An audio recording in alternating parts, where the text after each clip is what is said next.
Welcome to part one of negotiating. Today we're going to discuss 12 major points that you need to remember every time you go into any negotiation. In addition, we are going to hear from some of our top associates in the field and see one of them role play a difficult negotiation. So let's jump right into our first 3 points.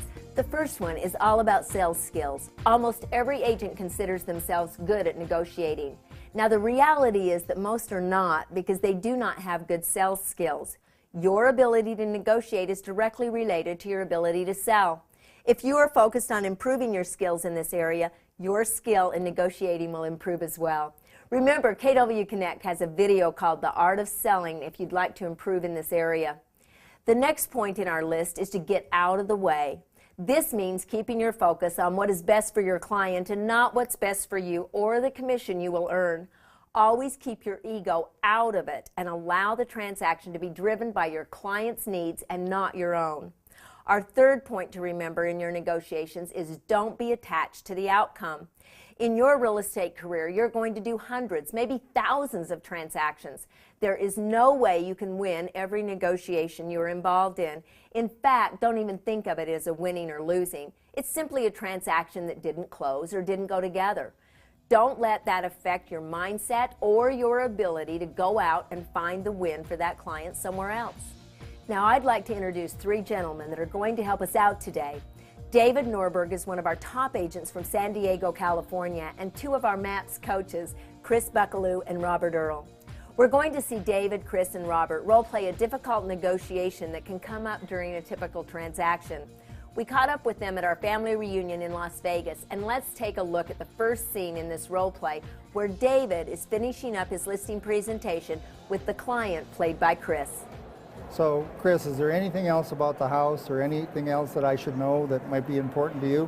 Well, as we've looked through the house and walked through it, the one thing that I remember, the chandelier in the foyer we want to keep. That's been handed down to my wife's side of the family for a long time. So that chandelier's been in the family for a long time? Absolutely. And you want to take it with you? Yes, we have to. I certainly can understand that. Is there any reason why we couldn't get it replaced now? Well, when I had it installed, it was quite an ordeal to have that done. So right. I'm assuming the ordeal would be quite huge to have it done now. So I would just assume wait and do it after we go ahead and close and sell and not have to worry about it. So you'd just soon have to wait until after we add an offer? Right. And whether we get an offer now or whether we get an offer later, it's going to have to be done sometime. Yeah, it'll be dealt with at that time. Right. And what if we knew, Chris, that it was going to cost you a lot of money if you didn't do it now as opposed to later? Would you just soon go ahead and do it now? No, I really need to wait until then just to go ahead and take it down because I've got to store it and I don't want to risk any damage coming to it while it's being stored. Okay. While it's hanging there, it's safe. Okay. And I mean, if you want to do that, we can do that. I can just tell you in the past I've had issues where that has come up where it's been a problem. Okay. So I'm advising you of that. I appreciate that. We need to let everybody know that doesn't stay. Okay. We just don't want to fool the buyer into thinking they're getting something. But I'll mention that in the MLS. But again, it's my recommendation that we go ahead and take care of that now. Okay, I understand. Okay? Yeah. All right. That's excellent. Notice that David relies on his sales skills during the negotiation. He stays out of the way by focusing on his client's needs, and he did not get attached to the outcome. Even though the client would not agree to his recommendation, he did not let it affect his emotions or his relationship with the client. Also at Family Reunion is one of our top buyer specialists and a MAPS coach, Sean Kokoska, my son. Let's talk to Sean and see if he has any thoughts on these points. Sean, thank you for joining us today. My pleasure, Diana. Thank you very much for having me here. What questions do you ask to benefit the client? Well, initially I asked them for 3 things that they have to have. 3 things they have to have in the home and in the negotiation. Then I find out what's most important to them. Is it price? Is it timing? Or is it inclusions, exclusions? What's the most important thing to them in this transaction? Make sure that happens. So once I know what my client's needs are and what's most important to them, I can use that in the negotiation with the other agent by simply asking for maybe more things, inclusive of the thing that's most important to them. And if I have to let them nibble something away from the negotiation, it will be everything but that is most important to my client. In your opinion, what does it take to be good at negotiating? I'd say don't be attached to the outcome. And I know that's difficult because we all have bills that we need to pay.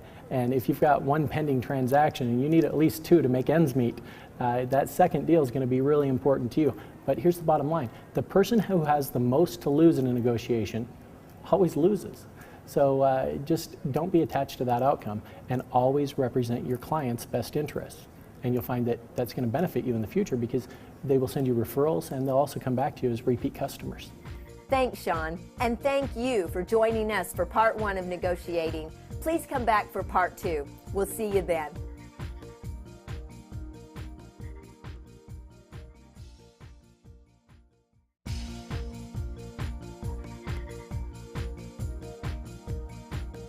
Welcome to part 2 of negotiating.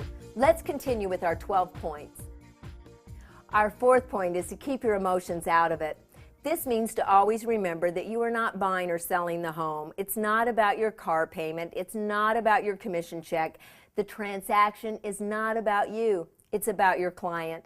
So if you're allowing your emotions to become involved, then you're making the transaction about you and not about them. So keep your emotions out of it and always be the steady and stable guide for your client. Another point to remember is that the goal is the contract signed. This is your goal. It's what you are driving towards, and it's important to know that both agents involved in the transaction have that goal in mind. It's what your client wants, and therefore it's what you should want as well. To find out if you, your seller, your buyer, or the other agent have the same goal in mind, ask all the involved parties a lot of questions. This will help you find out what their goals are and remind them of your motivation to get to that closing table. Point number 6 is to negotiate via fax and phone. This seems simple, but you can't imagine how many of our associates feel obligated to run all over town trying to see everybody involved in the transaction. Use technology to your advantage and do most of your negotiating over the phone and through the fax machine. Technology can be very helpful in this area, and you need to be careful with how you use it. For example, it's never a good idea to negotiate via email. Emails can be misinterpreted, and the reader cannot detect your tonality or your rate of speech. Use email to send attachments or documents, and use the phone to actually negotiate any issues. Let's go back out to Family Reunion with David Norberg and Robert Earl and see our second scene from the role play. In this scene, David gets a call from another agent who has clients interested in his listing. Hello. Dave, it's Robert Earl. How are you doing? Great. Robert, how are you doing today? Doing real good. Good. Calling about your property over at 520 Sycamore. Is that still available? It is, Robert. It is, yes. That's fantastic. Got a couple that's been out looking at homes here for a couple weekends. Great. And they're really interested in that home. Perfect. But I was reading through the listing, and there's an item in there about the chandelier. Could you tell me a little bit more about that? Yeah, it's been a chandelier that's been in the family for years, and he really would like to take it with him. He's willing to replace it, of course, upon his departure. I was afraid of that.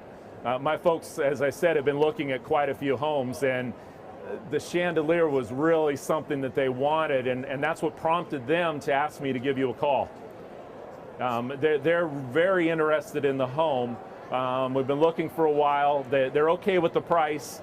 Matter of fact, they're looking to close in about 45 days, but that chandelier is really something that, well, they wanted me to ask if that was negotiable. So, Robert, if I hear what you're saying, then your clients are willing to write a full price offer with a close in 45 days, but they want the chandelier. Is that correct? That's correct, yes. You know, Robert, I tell you what, if you wrote an offer like that, I can't guarantee you, of course, what's going to happen. I'll just guarantee you that I'll go to bat for you and your client trying to get that accomplished for it.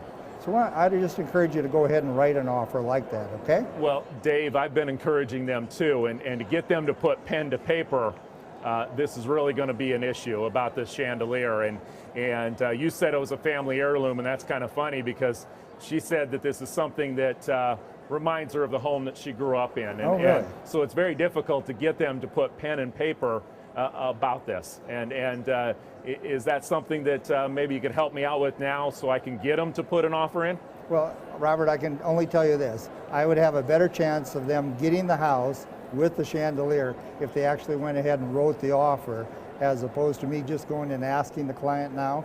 So I would encourage you to just go ahead and write the offer. You have my assurance that I'm going to go to bat to get the best deal for everyone involved here, okay? So if we submit that in, you're gonna present it in the best light. I'll get it presented as quickly as possible and get your response real rapidly, okay? Okay, well, I'll take that back to him. Okay, I appreciate it, Robert. I hope Thanks. we're in touch. I do too. That's excellent. Did you notice that David kept his emotions out of it and didn't need to be right? How many of you would have said to the other agent, I told the seller not to leave the chandelier and now it's a problem? The exact situation he was trying to prevent was now happening. He remained calm and professional with the other agent, and he emphasized that he wanted to get the deal done just as much as the other agent, thereby letting him know that they had the same goal in mind. And notice that David didn't schedule a face-to-face meeting with the agent to discuss the issue. He was comfortable negotiating the situation on the phone. Let's go back to Sean Kokoska, one of our top buyer specialists and a MAPS coach who is at Family Reunion. So Sean, how can emotions affect negotiations? Well, by staying in logic as a real estate broker, then you're not going to burn bridges. By becoming emotional and screaming and yelling and things like that, you're not going to get what you want. And then, 6 months later, when you want to bring another offer to that listing agent that you screamed at, trust me, they're going to remember that, and they're not going to want to deal friendly with you. So I just encourage you to stay as logical as possible. A lot of times, if you see a problem coming, head it off. Don't even tell the client about it. Make this an enjoyable experience for them, and they'll come back to you. Sean, should our agents be negotiating face-to-face in person? I love to negotiate in person if possible. However, my schedule and my goals sometimes don't always allow me to do that. So a lot of times it's done through email, faxes. My input to you, though, is try not to negotiate through emails because there is no tonality in an email, and it can be totally misdirected. And with our voice volumes, pitches, and inflections, we can really drive a point home where if it's just text on a screen, I mean, they could take it any number of different ways. So my input to you is if the negotiation cannot take place face-to-face, then by all means, those important conversations need to take place on the telephone at least. Thanks, Sean. And thank you for joining us for part 2 of negotiating. Please come back for part 3. We'll see you then.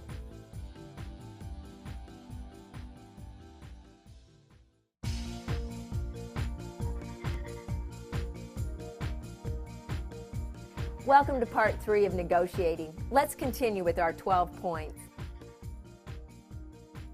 The 7th point to remember is to control what you say.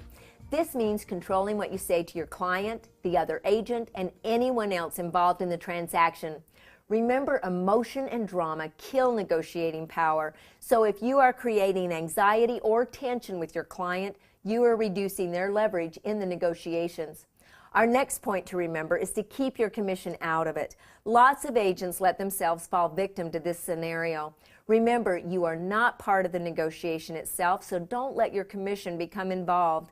This should have been handled in the listing presentation, but be prepared to deal with it during the negotiation if the client brings it up. Another critical point to remember is to continually refer back to motivation. When negotiating, this can be a very powerful technique, whether you are with your client, the other agent, or any party involved. If you refer back to their motivation, they will remember why they want to buy the home or sell their home, and it may help them reevaluate their requests.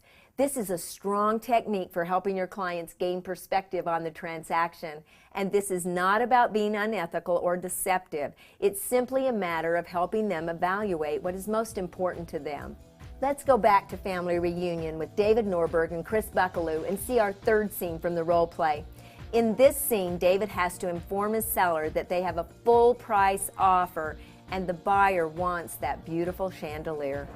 So Chris, I got some great news. And that is that we got an offer, and it's for Great. exactly what we were asking, $250,000. Awesome. They're going to close. They want to close the escrow in 45 days, Okay. just like give you some time to pack and that. Right. And the only thing is they want that chandelier. Okay. But that we've told them up front though that doesn't Yes, say. we had it in the MLS. Right. When the agent called us to let us know that they were going to write an offer, I reminded them that, by the way, the chandelier, now remember, it doesn't stay, And I mean, the agent was adamant at that time Right. that their clients really want that chandelier. No, I mean, it's, as we talked when we listed it, that's just not, I can't do that. Okay. It's got it. So we have a couple choices now, Chris, and Okay. that is we could just reject this offer and hope Okay. another one would come along. But what if the next one came along for $240 rather than $250? Would you, Okay. is the chandelier worth $10,000 to you? It's worth a lot to us personally, yeah. Is Okay. it worth monetary? I don't know. Okay. And so we could reject the offer, but when we have a full price offer and everything else in the offer is exactly what we want, the only sticking point is this chandelier. Right. What would you offer them in order for them to say, okay, I'll buy the house? Okay. I mean, what would you offer them? Let's put yourself in their shoes and you wanted the chandelier. What do you think it would take for them to say, you know what, he's making this concession, I'll let him take the chandelier? Well, I think I would understand that, you know, when I looked at the house that it wasn't staying, so I don't know if I'd even ask for it. I mean, Yeah. That's, And sometimes, you know, people can get a little unreasonable, I understand that. But what would you be willing, I mean, here we are, we can move in 45 days, right. get you back to Oklahoma where you wanted to go, right? Right. And what would really be important about getting there? Well, I guess we could make a concession of some sort as far as replacement, but I'd have to look to see kind of what a reasonable replacement cost would be Sure. for that. And would you want to replace it yourself, or would you rather just give them a credit and say, go ahead and take care I'd of rather it? give them a credit. Okay. Absolutely. And I'll be responsible for removing the one that's there, but Okay. give them a credit for putting the new one in. So let's make sure we got this straight. You'll go ahead and take the one down that's there now. Right. And then we're going to give them a credit that would compensate them to replace the new one. Okay. What do you think would be fair? You know, I don't know, a couple of $1,000s maybe? Okay. Let's say it was a couple $1,000. Okay. And yet, I don't know the buyer. They might be a little unrealistic. What if we said, here, we'll give you $2,500. That'll give them a little extra incentive maybe to go ahead and say, yes, we'll go ahead and take that. Well, that's a little bit more than what I would be Sure. willing to do, but But we do have a full price offer. We have yeah, to remember that. and that's what I'm trying to. Because another offer come in, didn't want the chandelier, but we're going to give you $245. Okay. Okay. Well, let's try that. So I'll go back to the agent. Okay. We'll offer him a $2,500 concession. We'll assure him that you're going to remove the one that's there now. Okay. And then I'll go to bat for you and see if we can get that done. Okay. Let's Is that do that. fair? Yes. Okay, great. Thank you. Appreciate it. Yeah, enjoyed. Thanks. Great job. Let's talk about that for a second. Notice that David completely controlled what he said to his client. This chandelier is a deep personal issue for the seller, and David did a great job of keeping the emotion and drama out of the situation. You should also note that David didn't even consider allowing his commission to be part of the negotiation. Just because this situation was a little difficult, he still didn't throw money at it or devalue his services. And he referred back to the seller's motivation, which helped him gain perspective on the overall transaction and not get stuck on this one issue. Let's go back to Sean Kokoska, one of our top buyer specialists and a MAPS coach who is at Family Reunion. Thank you, Diana. It's my pleasure, and thanks for the opportunity to share. How should agents keep themselves out of the negotiations? Just simply don't make it an option. Because the second that it becomes an option, then all of a sudden the buyers or the sellers in the transaction see that as a weak point and a place to gain more cash. So just don't even mention it, don't bring it up. If they bring it up, then just simply say, I'm sorry, that's not going to work. So we're going to have to either find another buyer, or you're going to have to come down in the price, or in the case of a buyer purchasing property, we'll just have to find you another home. It's as simple as that. Now, if it's a case of, you know, a couple of $100s or something like that, by all means, kick in the commission, because we all know what our dollar per hour is, time value is worth. And in a case of a couple of $100s, do you really want to take those clients, put them back in your car and drive them around for the next 2 weeks trying to find them another property? I think the $200 is well spent. Thanks, Sean. And thank you for joining us for part 3 of negotiating. Please come back for part 4. We'll see you then.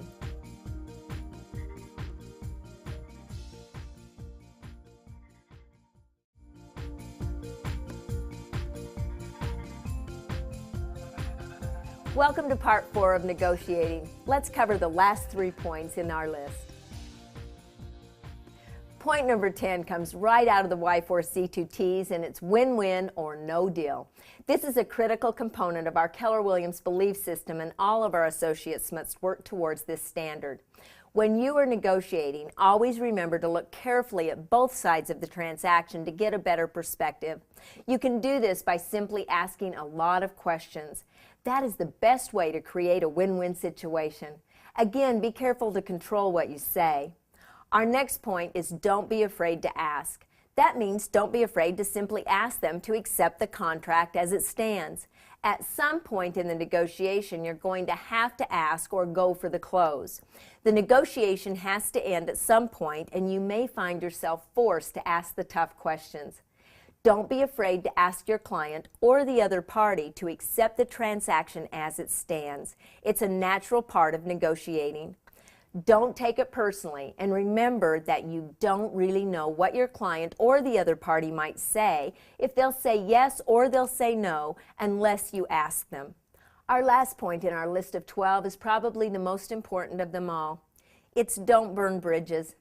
Don't burn bridges with the buyer, the seller, or the other agent, or anyone involved in the transaction.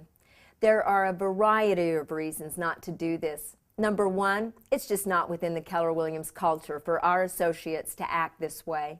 Number two, you never know whether or not the transaction may come back together. Number three, real estate, especially in your local market, can be a very small world, and you never know when you may have to work with that client or agent again. Number four, you are giving up any potential referrals from the client or the other agent when you burn a bridge with them. Number five, which is unique to Keller Williams, is if you burn a bridge with that agent because the deal did not come together, you have just given up your opportunity to get into relationship with that agent and help them discover our phenomenal company, and you've lost the opportunity to build your own profit share tree. So no matter what, do not burn bridges if the transaction does not come together. Our culture calls for a higher standard, and we expect our associates to always meet that standard. Let's go back out to Family Reunion one last time with David Norberg and Robert Earl and see our fourth scene from the role play. In this scene, David has to negotiate the counter-proposal that the seller is offering. Hello, Robert. Yes, how are you doing, Dave? Good.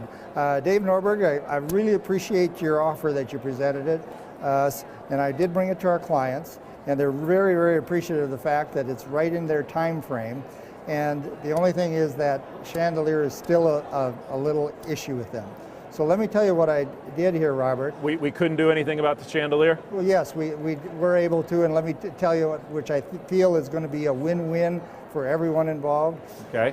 What we figured is that chandelier, to replace it, install it, and everything, would be, $2,000, possibly a little bit less. And so what my clients are willing to do is to give your client, they'll remove the chandelier, and they're willing to give you a $2,500 credit, basically an extra $500 just for the inconvenience of the situation. So how does that sound? So $2,500 for the chandelier. And they'll remove the one that's there now. Dave, did you bring up to the sellers that this was one of 10 homes that we looked at that particular day, and we were out on multiple weekends, and this really wasn't the only home that they looked at? Yes, I did, Robert. And again, I tried my darndest. Actually, I tried to get them to remove the chandelier before we put it on the market. But I feel that this would probably be a fair situation for my client and your client. Yeah. And they'll get an extra $500 for the inconvenience. And I apologize. I tried to get them to remove that chandelier before we ever start. So let me make sure, this is something that you got them to sign off on? Yes. And you'd send that back over to me, and all we would be signing off on was the $2,500? I'm ready to fax it over to your office now. I just wanted to call you personally and let you know about it before it ever arrived. Okay, so price is okay? Price is perfect. Settlement date's okay? Perfect. And on the chandelier, now that $2,500, just to make sure, is this the chandelier that's going to be similar that they're going to pick out? Yes, we figured that chandelier would be like $1,500, and then we allotted like $500 for the installation of it, and then gave you an extra $500 for the inconvenience. But my folks get to pick out their own chandelier. Yes. Well, that's an interesting part. I think that he had at least mentioned something that that'd be okay, and I know that she went along with it. If that's the only part that I have to take back to him, you know what, Dave, I think I can get this through, and because we've done deals before, I think I can bring that up to him. Great, Robert. I'm really looking forward to doing another transaction with you. I really appreciate the offer and looking forward to working with you, okay? All right, send that over. Let's see if we can get this done. It'll be over in a few minutes, all right? Thanks a lot. Great, thank you. See ya. Excellent. David and Robert did a great job. Notice that David continued to focus on the win-win throughout this role play. That is a perfect example of staying within our culture while negotiating. And he wasn't afraid to ask the agent to accept this offer. It might have been a hard conversation, but he stuck with it. And most importantly, he was already building a relationship with that agent by referring to future transactions they may do together. That's how you should always behave, even if an agreement wasn't reached. Never burn bridges. Let's go back to Sean Kokosko one more time at Family Reunion. So Sean, what are the key points that our agents need to know about negotiations? Well, some of the key points are, number one, make sure it's win-win for you and your client.